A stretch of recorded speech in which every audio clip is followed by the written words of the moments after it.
Colmeyer. Yes, sir.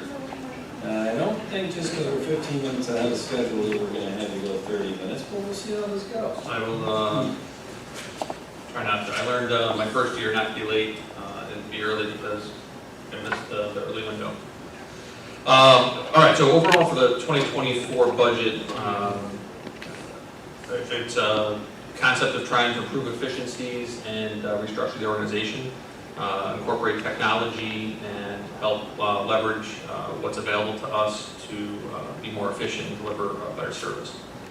So starting at the top, obviously my salary line is independent from the other officers there. That's without the 30% retirement contribution on the backside. I'm already a retired member. Officer salaries, that is budgeting for 34 officers. It's been a consistent hiring process to try to attain that number of 34. We currently still have 2 openings, with 1 person in academy and 1 person on FTO. So the projected goal in 2024 is to be at 34 by the time we get there, by hiring by the end of the year. Turnover is a continual process. On average, I'd say we lose about 3 officers a year to transfers, retirements, or moving on to other professional occupations. So that moves us to the next budget line for the compensation for retirements. Currently, we have 2 eligible members to retire. We've seen historically with law enforcement, officers typically don't stay more than a year or 2 beyond their retirement eligibility. So when we have 2 eligible, typically we'll see at least one or two of those get exercised within a year or 2. The non-comp holiday pay is kind of fluid numbers. We decreased it in 24 from 23 just because it didn't get used as much, or we don't project it to be used as much. Officers have the option of taking holiday pay and comp or pay within the pay period. So if they take it within the pay period, it comes out of that line. If they take it into their comp bank, then it'll either be used for time off or paid out at the end of the year through a different line. We'll get to in a second. The police overtime line, I increased this year. I think as we get closer to the end of the year, we'll have a better idea whether we can make some adjustments to that if necessary. As we've seen reduced operational staffing, we've seen an increase in overtime need, covering shifts. Like I said, the current situation right now is we're down 4 police officers operationally from our authorized staffing.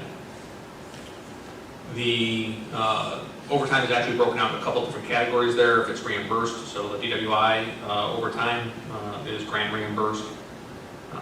The comp buyout was what I referred to a minute ago. When officers work overtime, they have the option of taking in pay or compensatory time or their holidays in comp.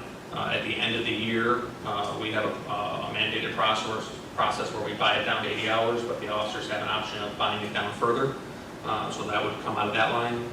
And if you look at budgets over the previous couple of years, those numbers weren't separated out. So one of the goals fiscally has been to kind of better identify where the costs are coming from, and we created that line, I believe at the beginning of last year, in order to help separate out some of those expenses. The reimbursable police compensation, that was a new line in 23 we created in anticipation of having a higher request for officers to work public events that would be reimbursed, but we haven't seen really a big impact with that. So we've reduced that number down to be more manageable based on expectations for 24. The clerical salaries is for our existing 3 full-time clerical staff, and then a request for 1 additional administrative person. We have seen an increased workload on the administrative staff because of the discovery process that was implemented by New York State a couple years ago.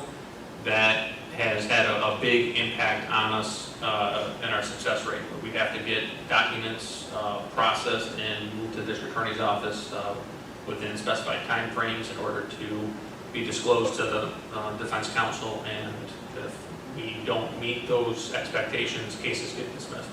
So those are increased importance on the administrative function of the police department as well. Sorry. Clerical overtime is minimal. That's based on meetings or emergency situations. Part-time employee wages, that is for one part-time fleet maintenance person, that's to maintain that position. Next couple lines are pretty consistent across the years. Overtime for school resource officers, that is completely reimbursed by Webster Central School District, so that number is put in there in anticipation of when the officers get used, but anything above or below that is reimbursed on the revenue side from the school district. So that includes SRO overtime. It also includes when the school district asks for additional officers at events to help with traffic. For those that have been to some of the bigger football games or the graduation, you'll see 3 or 4 or 5 Webster police officers out there. All those officers are being reimbursed by the school district for the duties there. Yeah, we bill them twice a year. It's basically for the period September through June. So then, as the finance director mentioned before, computer equipment and licensing, that's a new approach for the town, moving into a cost center approach for each department. So that incorporates our licensing, replacement of computer hardware, and we're making a request to have an increase there to cover some additional software licensing, plus moving some of our administrative function to a more mobile work environment. Our investigators particularly, giving them devices that they can work on and upgrading their workflow, so that's not tied to an office. Capital purchase, most of those items are consistent across the fiscal years without too much impact. The firearms purchasing, we made an additional request to upgrade the optics on the pistols. The technology's been there for a few years. We wanted to get, tested out in the law enforcement environment before we made a request to adopt that technology, but that's one of our requests for next year is to move that line up to incorporate that into the weapon system. The vehicles, we're budgeting an additional cost. Basically, we're on a 5-year rotation with our fleet.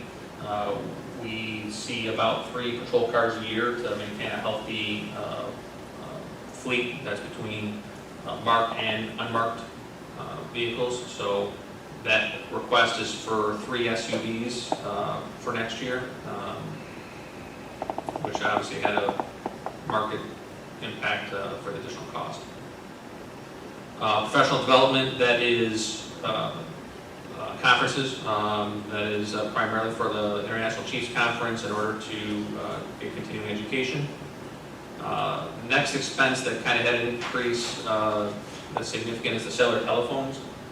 One of the concerns that we've had with our work process is that the officers are using personal devices when they're working, and that has some impact on the new discovery laws and potential exposure for the employee in the town. It actually comes at a good time with the increased cost of the new provider for our telephone system. We were able to get rid of all of the voicemail costs that were associated with the officers under a different line item, so that we can move it to the mobile devices that they'll be issued moving forward. So again, it's part of the overall concept of moving the workforce to a more technology-oriented mobile work environment, making them more efficient.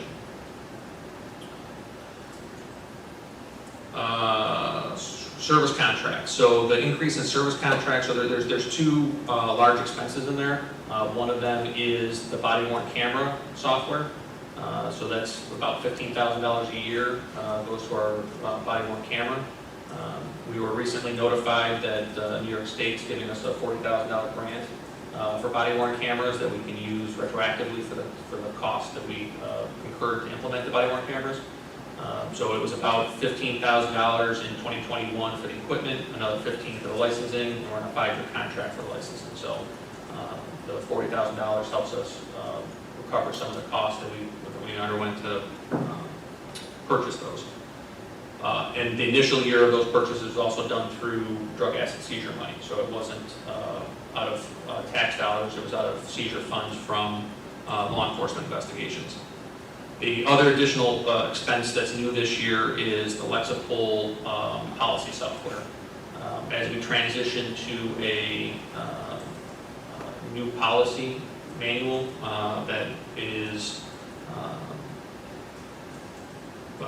I guess the word I want to use is that it's vetted. It's updates are provided. It helps us maintain consistency with the laws and mandates that are being pushed out at a very rapid rate, especially at the state level.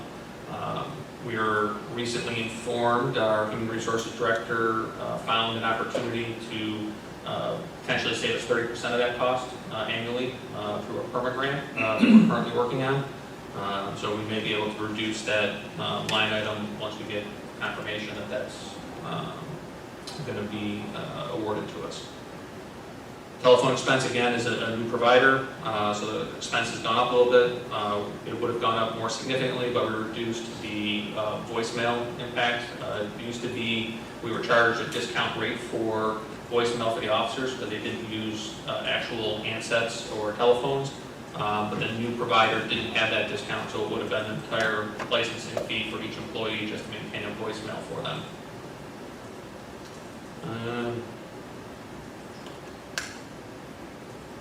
One of the, I guess, 3 remaining large impacts to us are vehicle repairs. Again, part of maintaining a healthy fleet will help reduce that overall cost, but we also have the impacts of just general wear and tear on the patrol vehicles depending on the environments they're being operated in. Fuel cost, again, we're budgeting a little bit of an increase just on the expectation of inflation. And clothing expense has been a consistent cost for us based on the 5-year replacement cycle of ballistic vests for each officer. That's an industry standard. And then the expense of uniforms and equipment that keeps increasing. Under revenue, the most significant impact, I mean, obviously we're not a revenue generating entity for the town, typically speaking. That revenue line is primarily the school district reimbursement for our 2 school resource officers. The school district reimburses about 75%, not about 75% of the total cost of the officer, both salary and back-end costs. So the rest of the revenue is fairly minimal considering the total budget line. Any questions on the law enforcement side, or you want me to jump right into the animal control budget as well? Well, you just answered my question because I was hoping you would do animal control. Ready to go. Yeah. So for those who don't know, our animal control unit doesn't consist of a full-time member. It is part-time personnel that both do the administrative function and the on-call. We've got a continual recruitment process for that. So this is, I guess, my plug to the community. Anybody wants to help with the animal control process, we're taking applications and for people on call to help with contained dogs. The main animal control officer lead, I would say, is a part-time position, and then we have part-time assistants to help with both the administrative functioning and the on-call. Everything else is pretty much just maintenance of the position and function. And some of them are fluctuating depending on the number of dogs that we deal with primarily. Sometimes there's cats, but primarily we're dealing with uncontained dogs, reunification with the owners, and then the boarding and health costs of maintaining them, especially if they don't get claimed. And that's that. Well, it's one of our bigger departments, so any questions, comments from the town board members?